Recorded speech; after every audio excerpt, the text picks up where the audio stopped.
गांव में चलोगे? क्यों? वो गांव वालों का फोन आया था, प्रोटेस्ट कर रहे हैं गांव में। प्रोटेस्ट किस बात का? अपना सरकारी स्कूल था ना, बंद हो गया। अरे यार, बंद नहीं हुआ हो, मर्ज हुए है। मर्ज मतलब? मर्ज मतलब अपना गांव में 2 सरकारी स्कूल थे, दोनों में बच्चे कम कम थे। अब दोनों को मर्ज करके एक स्कूल बना दिया। 2 स्कूल थे, हाँ। एक स्कूल बना दिया। हाँ, एक स्कूल वो तो बंद ही हुआ है। तो मैं इंग्लिश में बोल रहा हूँ। पूरे हरियाणा में 300 से ज़्यादा स्कूल बंद हो गए हैं। पूरे देश में 50,000 से ज़्यादा स्कूल बंद हो गए हैं। और ये तो शुरुआत है। सरकार तो छाती ठोक के कह रही है कि और स्कूलों को बंद किया जाएगा, टीचर्स की पोस्ट को ख़त्म किया जाएगा। इसलिए गांव वाले अलग अलग गांव में प्रोटेस्ट कर रहे हैं इसके खिलाफ। अरे यार, गांव वाले तो पागल हैं, किसी बात की पूरी जानकारी है नहीं, बस प्रोटेस्ट कर दो शुरू। एक बात बता, जब कोई भी आदमी अपने बच्चों को सरकारी स्कूल में पढ़ाने को तैयार ही नहीं है तो उन स्कूलों का करेंगे क्या? कर दो बंद। एक बात बता, तू अपने बच्चों को सरकारी स्कूल में पढ़ाएगा? मतलब मैं अपने बच्चों को सरकारी बस में नहीं भेजता तो सरकारी बसों को ख़त्म कर दो। मैं अपने बच्चों को ट्रेन में नहीं भेजता तो ट्रेन को ख़त्म कर दो। मैं अपने बच्चों को सरकारी स्कूलों में नहीं भेजता तो सरकारी स्कूलों को ख़त्म कर दो। मेरे तो बच्चे ही नहीं हैं तो सारे देश के बच्चों को ख़त्म कर दो। ये क्या लॉजिक हुआ? अरे तू अपनी छोड़, एक बात बता, सरकारी स्कूलों में जितने टीचर्स हैं क्या वो अपने बच्चों को सरकारी स्कूलों में पढ़ाते हैं? उससे भी बड़ा सवाल यह है कि वो अपने बच्चों को सरकारी स्कूलों में क्यों नहीं पढ़ाते हैं। क्यों नहीं पढ़ाते? क्योंकि सरकारी स्कूलों को पढ़ने लायक नहीं छोड़ा गया है। स्कूलों में टीचर नहीं है। शायद ही कोई ऐसा स्कूल हो जहां पर जितने टीचर्स की जरूरत है उतने टीचर हों। बैठने के लिए ढंग की इमारत नहीं है, कमरे नहीं है। कई स्कूलों की तो छतें गिर जाती हैं जिस वक्त क्लास चल रही होती है। पीने तक का पानी नहीं है, बैठने के लिए बेंच नहीं है। यहां तक कि टॉयलेट तक भी ऐसे होते हैं कि अगर कोई चला जाए तो मरीज बन के वापस आए। ऐसे स्कूलों में कौन अपने बच्चों को पढ़ाना चाहेगा? अरे यार ठीक है, सारे स्कूलों में अच्छी व्यवस्था नहीं है, लेकिन बहुत सारे स्कूल ऐसे हैं जिनमें वे सारी व्यवस्थाएं हैं और स्टाफ भी पूरा है। वहां टीचर्स कितना पढ़ाते हैं बताइयो? हाँ सही बात, ये बात सही कही। अपने शहर में भी और बहुत सारे शहरों में, अलग अलग स्टेट में कई स्कूल ऐसे हैं, सरकारी स्कूलों की बात कर रहा हूं मैं, जहां पर स्टाफ पूरा है, ठीक ठाक व्यवस्थाएं हैं, साफ सफाई है, इमारतें वगैरह, बिल्डिंग्स वगैरह अच्छी हैं। उन स्कूलों में जाके देखो। आप टीचर्स की बात करते हो, अधिकारियों के बच्चे भी उन सरकारी स्कूलों में पढ़ते हैं। उन स्कूलों में एडमिशन के लिए सिफारिशें लगती हैं, एडमिशन नहीं हो पाते। कौन नहीं चाहता अपने बच्चों को सरकारी स्कूलों में पढ़ाना? कोई सरकारी स्कूलों को बनाए तो ऐसा जिसमें लोग अपने बच्चों को पढ़ाना चाहें। तो बना लो। जब सरकारी स्कूल के टीचर्स बच्चों को अच्छा पढ़ाएंगे तो सरकारी स्कूल अपने आप अच्छे हो जाएंगे। बता, क्यों नहीं टीचर्स बच्चों को पढ़ाते? मुझे एक बात बता, तू जंगल राज में रह रहा है या एडमिनिस्ट्रेटिव सिस्टम में रह रहा है? मतलब ये जंगल राज में होता है, अपने आप ठीक कर लो, अपने आप हो जाएगा, अपने आप सही हो जाएगा, अपने आप गलत हो जाएगा। शेर की मर्जी, जिसको मर्जी खा जाए, जिसको मर्जी छोड़ दे, उसके मूड के ऊपर है। ये हिरण की कैपेसिटी है, शेर से तेज दौड़ सकता है तो बच जाएगा, नहीं तो उसका शिकार हो जाएगा। ये होता है जंगल राज। एडमिनिस्ट्रेटिव सिस्टम, प्रशासकीय व्यवस्था पता है क्या होती है? जहां पर कोई जवाबदेही होती है, कोई हायरार्की होती है, कहीं चेक एंड बैलेंसेस होते हैं। प्रशासकीय व्यवस्था पता है क्या कहती है? अगर आप टीचर नियुक्त करते हैं या किसी भी महकमे में कोई भी कर्मचारी नियुक्त करते हैं तो वो अपने आप काम नहीं करेगा, उससे काम करवाना पड़ेगा। इसलिए चेक एंड बैलेंसेस होते हैं, जवाबदेही तय की जाती है। टीचर्स को अगर नियुक्त किया गया है तो वो काम नहीं करेंगे या काम करेंगे, ये देखने के लिए हेडमास्टर या प्रिंसिपल को नियुक्त किया जाता है। और सिस्टम ये मानकर चलता है कि वो प्रिंसिपल भी अपनी मर्जी से काम नहीं करेगा, उसके ऊपर भी बीओ की नियुक्ति होगी और वो भी अपनी मर्जी से काम नहीं करेगा। उसकी जवाबदेही तय करने के लिए डीओ की नियुक्ति होगी। डीओ के ऊपर और अधिकारी होगा, उसके ऊपर और अधिकारी होगा, उसके ऊपर शिक्षा मंत्री होगा और उसके ऊपर मुख्यमंत्री होगा। यानी अगर कोई एक टीचर किसी स्कूल में सही से नहीं पढ़ा रहा है तो ये सिर्फ उस टीचर का फेलियर नहीं है, सिर्फ उसकी गलती, उसकी कमी नहीं है, ये पूरे के पूरे सिस्टम की, शिक्षा मंत्री की, मुख्यमंत्री तक की जिम्मेदारी है। ये पूरा का पूरा सिस्टम जब कोलैप्स होता है तब जाकर कोई कर्मचारी अपना काम सही से नहीं करता है। हद है यार, तुम तो ये कह रहे हो कि मतलब हिंदुस्तान के हरियाणा राज्य के जींद जिले के किसी तहसील के किसी गांव के किसी कोने में बने हुए सरकारी स्कूल में एक अध्यापक पढ़ा नहीं रहा तो उसके लिए जिम्मेदार शिक्षा मंत्री, उसके लिए जिम्मेदार मुख्यमंत्री है। उसका काम ही ये है। अगर शिक्षा मंत्री को यह नहीं पता है कि उसके टीचर्स ढंग से काम कर रहे हैं या नहीं कर रहे हैं, उनकी क्या जरूरतें हैं, क्यों अपना काम सही से नहीं कर पा रहे हैं, क्यों उसके स्कूलों से बच्चे कम हो रहे हैं, तो किसकी जिम्मेदारी होनी चाहिए? किस बात का शिक्षा मंत्री है वो? अगर वो अपने स्कूलों को सही से नहीं चला पा रहा है तो उसको हटाओ नौकरी से, किसी और को लगाओ। और क्या बात करते हो, सरकारी स्कूलों के टीचर्स अपना काम नहीं करते?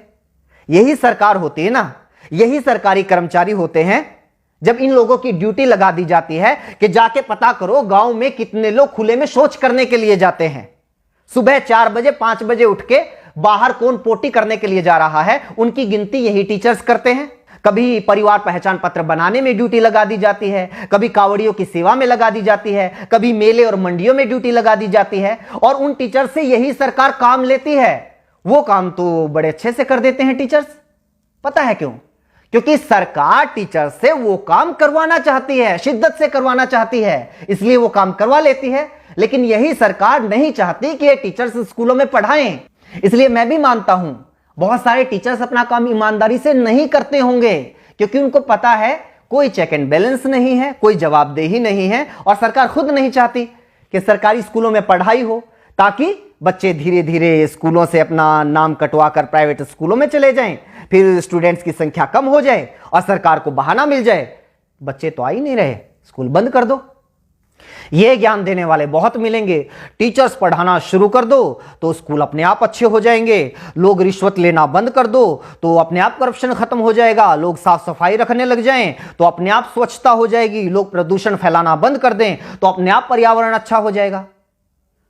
एडमिनिस्ट्रेटिव सिस्टम में लोग अपने आप नहीं करते, सिस्टम तय करता है कि आपको क्या करना है।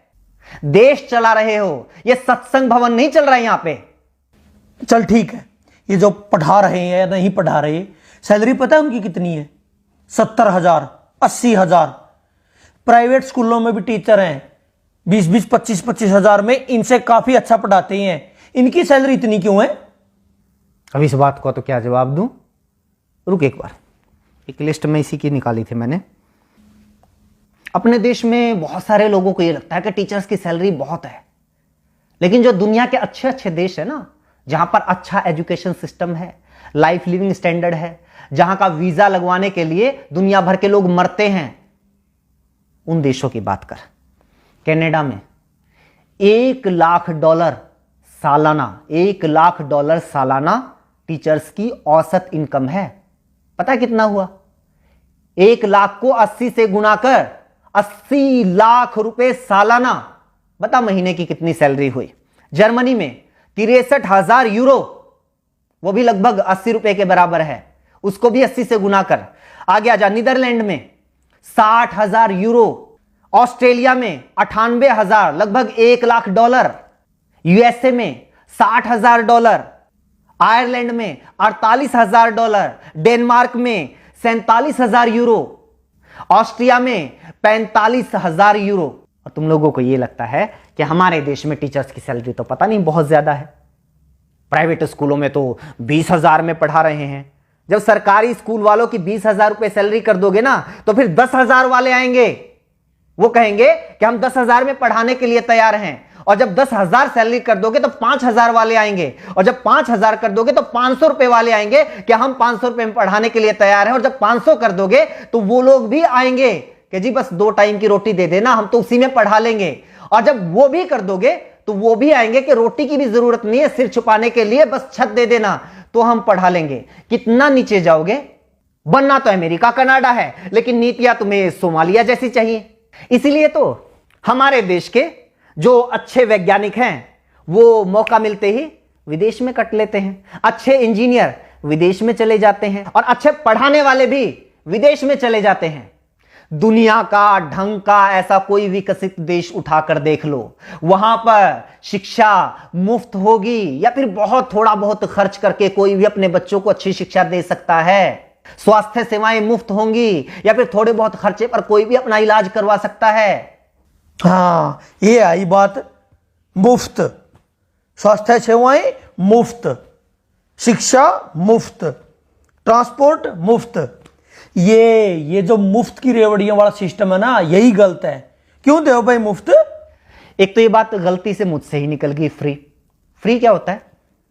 तो सरकार को टैक्स देता है, हाँ 28% तक जीएसटी देता है, दूध दही तक के ऊपर भी टैक्स है, पानी तक के ऊपर टैक्स है, कहीं इनकम टैक्स, कहीं प्रॉपर्टी टैक्स, कहीं जुर्माना है, कहीं टोल टैक्स, गाड़ी लो तो टैक्स, सुई लो तो टैक्स, हवाई जहाज लो तो टैक्स, 50 तरह के टैक्स देता है।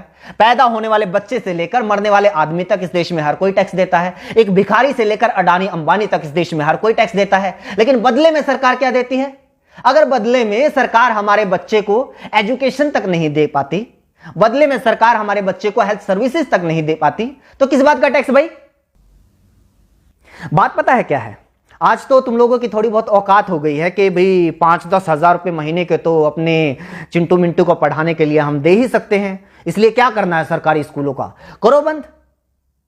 अपने चिंटू मिंटू की चिंता है, लेकिन वो जो मनरेगा के मजदूर हैं वो कहां से लेके आएंगे भाई 5-10 हजार रुपए महीने की फीस? उनके बच्चे कहां पढ़ेंगे? मजदूरों के बच्चे, गरीब किसानों के बच्चे, उन लोगों के बच्चे कहां पढ़ेंगे जो लोग दिन में 100 रुपए कमा के लेके आते हैं और 80 रुपए का पौवा पी के सो जाते हैं बीवी को पीट के? वो बच्चे कहां जाएंगे? अगर ऐसी ही सोच कुछ साल पहले और लोगों की होती तो ना तो किसी मल्लाह के बेटे को अब्दुल कलाम देश के राष्ट्रपति बनना था और ना ही किसी चाय बेचने वाले के बेटे को प्रधानमंत्री बनना था। जाके पढ़ लो इन लोगों का इतिहास, जीवनियां। कौन से सेंट जोसेफ कॉन्वेंट स्कूल में पढ़े थे, इन्हीं सरकारी स्कूलों में पढ़ के इतने बड़े लोग बने हैं ये। और कॉन्वेंट स्कूलों में अपने बच्चों को पढ़ाकर चौड़ा होने वालों, याद रखना कुछ सालों के बाद अपने इन्हीं चिंटू मिंटू का नाम सरकारी कॉलेज, सरकारी यूनिवर्सिटी, सरकारी आईआईटी, सरकारी आईएएम, एनआईटी, सरकारी संस्थानों की लिस्ट में ढूंढते हुए मिलोगे। तब तो नहीं कहोगे कि ना हम तो अपने बच्चों को सरकारी यूनिवर्सिटी में नहीं पढ़ाएंगे, सरकारी कॉलेज में नहीं पढ़ाएंगे, हमें तो डीयू में एडमिशन नहीं चाहिए, पीयू में एडमिशन नहीं चाहिए, एमडीयू में केयू में एडमिशन नहीं चाहिए। तब भी पढ़ा लेना अपने बच्चों को प्राइवेट कॉलेज में या फिर प्राइवेट यूनिवर्सिटी में। पता है क्यों?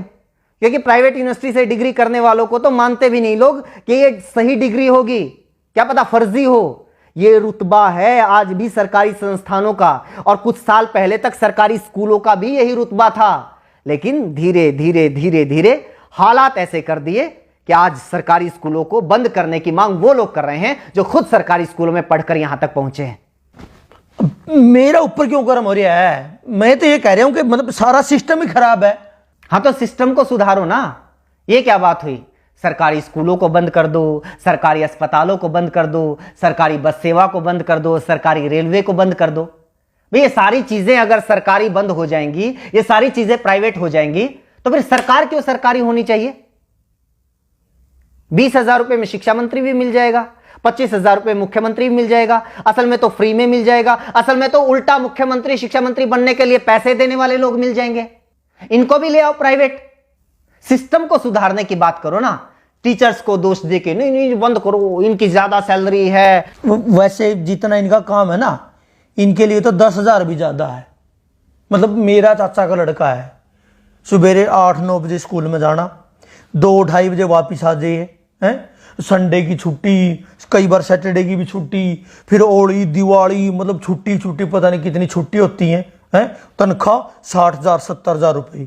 और यहाँ देखो दिन रात मतलब दुकान में काम करा, होली दिवाली कितने बार तो यार पता नहीं छुट्टी हुआ नहीं हुआ है, 9-10 घंटे कम से कम दुकान खोलते हैं, दिन रात मेहनत करते हैं, तब जाके 2 पैसे आते हैं घर में। असली समस्या तो ये है ना, मेरी बुआ का लड़का सरकारी लगा हुआ है, मेरे चाचा का लड़का सरकारी लगा हुआ है, मेरे पड़ोस में सरकारी लगा हुआ है। पूरे मोहल्ले में एक बच्चे को नौकरी मिल जाए तो सारे मोहल्ले में आग लग जाती है। इस जलन का क्या करेंगे भाई साहब? बस लोगों को यह चाहिए कि भी हमारी एक आंख फूटी हुई है तो सामने वाले की दोनों फोड़ दो। और सरकार भी इस बात को बहुत अच्छे से समझ रही है, इसलिए तुम लोगों को बताती रहती है टाइम टाइम पे कि आज हमने किसानों की दोनों आंखें फोड़ दी, आज हमने मुसलमानों की दोनों आंखें फोड़ दी, आज जाटों की फोड़ दी, आज पटेलों की फोड़ दी, आज बैंक वालों की फोड़ दी, और अब ये सरकारी टीचर्स की फोड़ रहे हैं। तुम लोग खुश?